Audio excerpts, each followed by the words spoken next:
Before I begin, I'm going to give a seizure warning for this video. This game uses a lot of rapidly flashing graphics, and there's just no way I can cut them out of the footage entirely since there's just way too much of it. If you have any kind of photosensitivity, consider listening without the video or just skipping this one entirely. That said, on to the review. Professor Pac-Man is somewhat of an anomaly in the arcade Pac-Man lineup.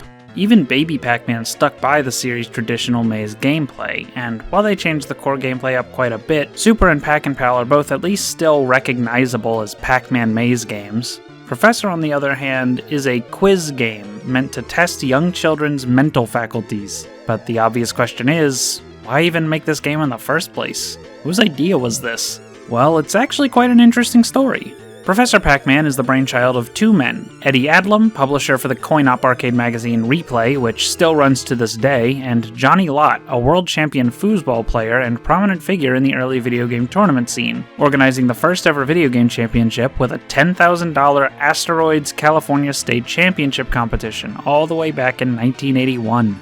These guys were no strangers to arcades, and so when they approached Bally Midway with their idea for Professor Pac-Man, they were upset to have their idea rejected by the uninterested company. A few months later, however, Johnny was working at an arcade trade show when he noticed Professor Pac-Man cabinets on display. The game was completely different from what he initially pitched, which was more similar to a traditional maze game, but with Pac-Man eating questions instead of Pac-Dots. But the Professor character and other ideas were ripped off wholesale from Johnny and Eddie's earlier pitch.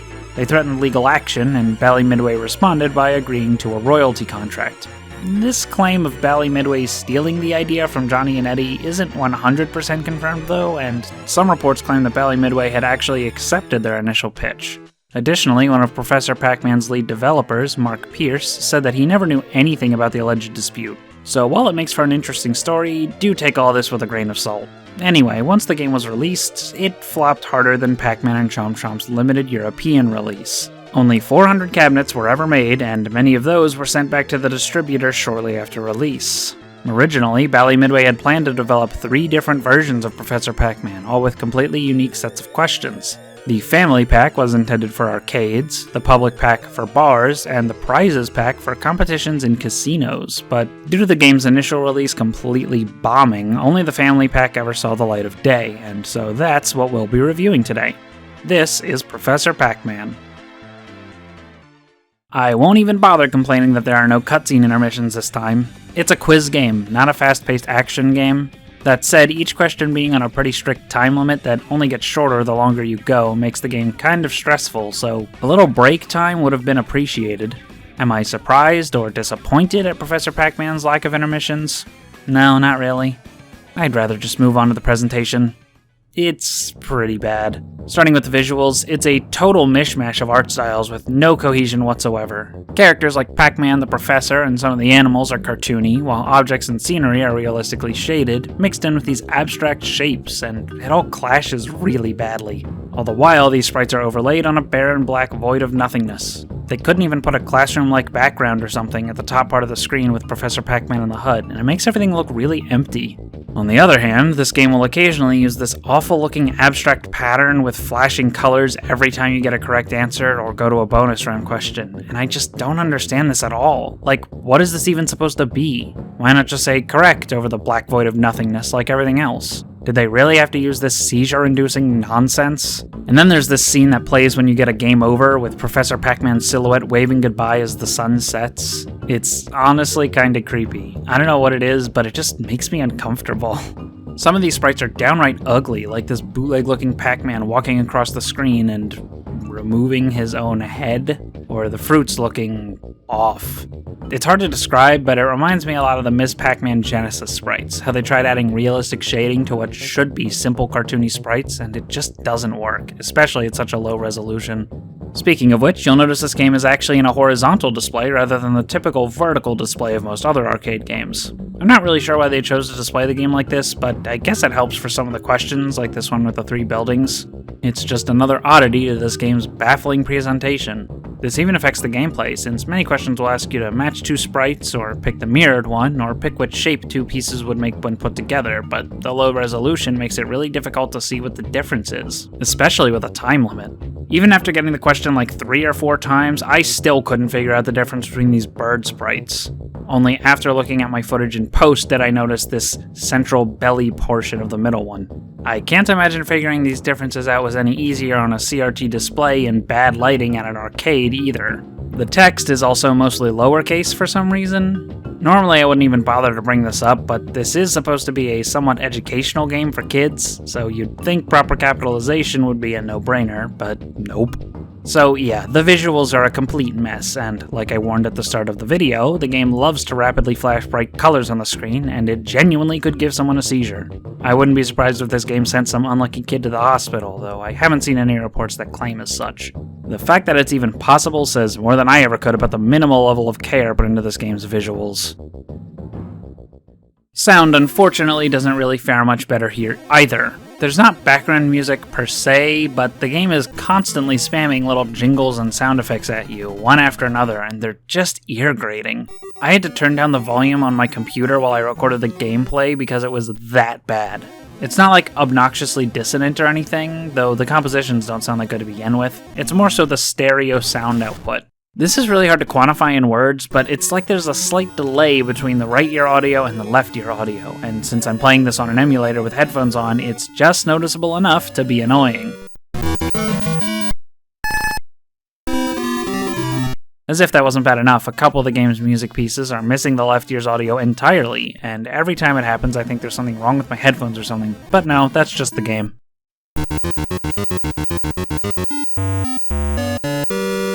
There's also this high-frequency noise that plays during some of the jingles, and I have no idea why, but it's also really annoying.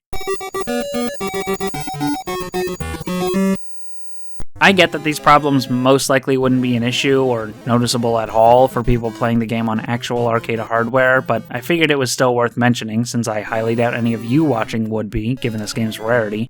The sound effects are pretty bad too. Like for each question, while the game is waiting for your answer, you have to listen to this irritating sound of Pac-Man eating away at the timer, and it's just so distracting when you're trying to think. While other sound effects aren't quite as bad, this is the one that you'll be hearing for like 50% of the game, and it gets grating real fast. This has got to be the worst sound design in any Pac-Man game so far, even worse than Baby Pac-Man's crappy sound effects. At least that game didn't have obnoxious, poorly panned echoing or high-frequency ringing. Be grateful that I've spared you from having to listen to any more of this crap outside of this audio segment. Well, the presentation is pretty bad, but is Professor Pac-Man at least a good quiz game? Not really. The way this works is you, the pupil, have to answer Professor Pac-Man's quiz questions. Each question comes with a time limit, which decreases the farther you get into the game. Additionally, the faster you answer the question, the more points you get. You can also upgrade your fruit level, shown at the top right corner, by correctly answering bonus questions, which are given every few regular questions. Get a question wrong, or run out of time, and you essentially lose one of your lives, which are tracked by this number above the fruit. Despite the name, the bonus questions still come with this danger of losing a life if you get it wrong, but if you get it right, you not only increase your fruit level, but also gain an extra life. All of that seems pretty fair for a quiz game. Answer questions correctly, get more points for answering faster, get too many questions wrong and you lose. What's the problem? Well, it all comes down to one major issue the game has. It's horribly unbalanced. I know, how do they manage to make a quiz game of all things unbalanced? Well, it's the difficulty of the questions. It's all over the fucking place.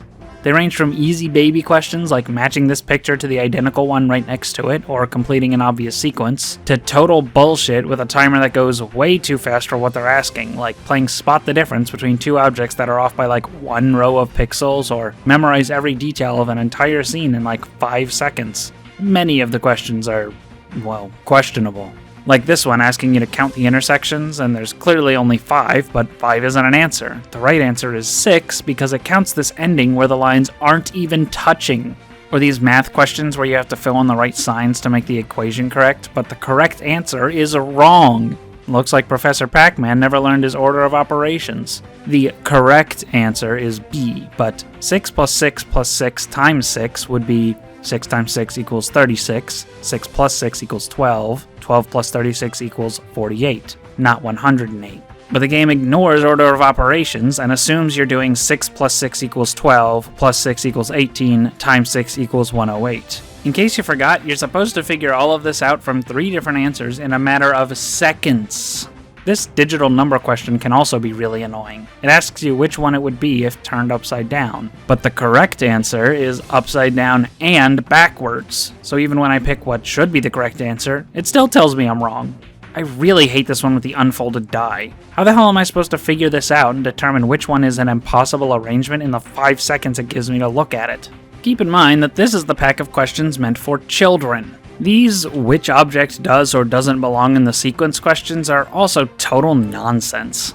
I only now realize as I'm writing this script that the bowling pin belongs in this sequence with the clothespin and the bobby pin because they all have pin in the name.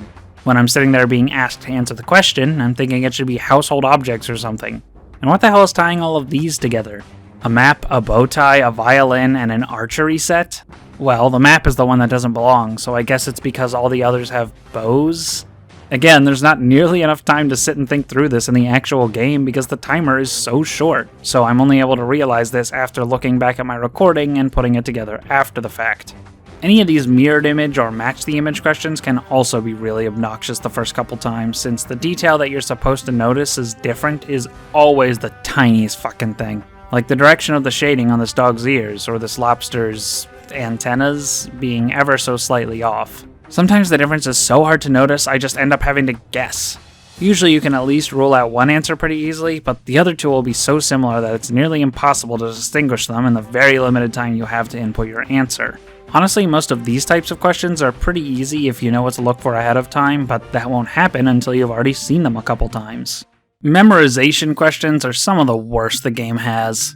It'll show you some random collection of shit and tell you to remember it, and then ask you a random question about it, like, how many of these red hats were in the sequence? Oh, 3? Nope. That third one had a blue stripe. Hope you managed to notice that in the 5 seconds you had to memorize the entire image. Half the time you don't even know what you're supposed to be memorizing. Take the buildings for example. Sometimes it'll ask you which building had the most windows, so the next time you see it you're counting the windows. Then it'll ask you how many windows had flowers on them, and you didn't pay attention to it, so you just have to guess. Next time you're trying to keep track of how many windows have flowers and how many windows are on each building, but it asks you which building had a certain sign on it, and of course you weren't paying attention to that, so it's just another guessing game. By that point, it's just impossible to pay attention to and remember every little detail about this entire image in the very limited amount of time you have to look at it, and the scene changes each time it shows it to you. All of the memorization questions have this problem. Too much shit to remember and not enough time to really soak it all in. By far the worst question in the game is this one with the cubes. You get less than 10 seconds to count all of these cubes, and yes, you're expected to count the ones that are underneath the others. In less than 10 seconds? This is just flat out impossible, and you're going to be guessing the answer to this question every single time. I don't want to make it seem like every single question is badly designed or flawed in some way, because some of them are fine, a little too easy in some cases, but I'd still rather it be too easy than confusing, nonsensical, or just flat out impossible given the time limit. But yeah, there are some decent questions, like how many circles of a specific color are there, or continue the progression questions. By far the best and most appropriate for a Pac-Man game is the question where Pac-Man takes a path through a maze to get the fruit, and you have to determine how many right or left turns he takes. They even got the layout of the maze correct, based on the original game's maze, for as much as they could fit on the screen anyway. It's simple, but it works, and it's actually Pac-Man themed. Unfortunately, it's the only such question in the entire game. Sometimes they shoehorn Pac-Man into otherwise unrelated shit for the sake of having a somewhat relevant animation, like when you're asked to match or memorize a set of shaped plates. When you get it right, fruits appear on the plates, and Pac-Man eats them. Silverware and all. Most of the time though, they can't even be bothered to do that. Aside from the one maze-themed question, this really is a Pac-Man game in name only. It barely features anything Pac-Man related aside from the occasional use of fruits and the character himself. Overall, Professor Pac-Man is just not good. Maybe if Bally Midway had gone with the original idea that was closer to a traditional Pac-Man game, I'd be a bit more positive here, but what we got is pretty bad. The ideas here aren't inherently terrible or anything. I can see the value in an educational quiz game meant to entertain kids while the adults go play the real arcade games, but the execution here is just terrible. The difficulty of the questions is totally inconsistent, with some questions being too easy, others being simple to memorize, and many of them being way too hard or just downright broken to the point of being completely baffling. That's really the best way I can describe this game. It's utterly baffling. The idea behind it is strange, the execution is nonsensical, and they somehow fucked up the game's balance in a quiz game. It barely even resembles the series it borrows its branding from, and on top of all that, it is an absolute assault on your senses. Grating sound effects and music, totally incohesive sprite work, seizure-inducing visual effects, bad or even broken audio panning. It's an absolute train wreck. All that said, I still think Baby Pac-Man keeps its position as the worst Pac-Man game so far, though this does come very close. Baby is a poorly designed and frustrating mess, whereas Professor is just baffling. It's inoffensive, but still wildly confusing, and I expect it to sit pretty among the bottom of my list of games I've reviewed for a long time. That does it for this video. If you enjoyed it, make sure to leave a like and subscribe. If you want to support me more directly, consider donating to my Patreon. Thanks to all my current patrons here on the screen. I'll see you all in the next review with Junior Pac-Man. Thanks for watching.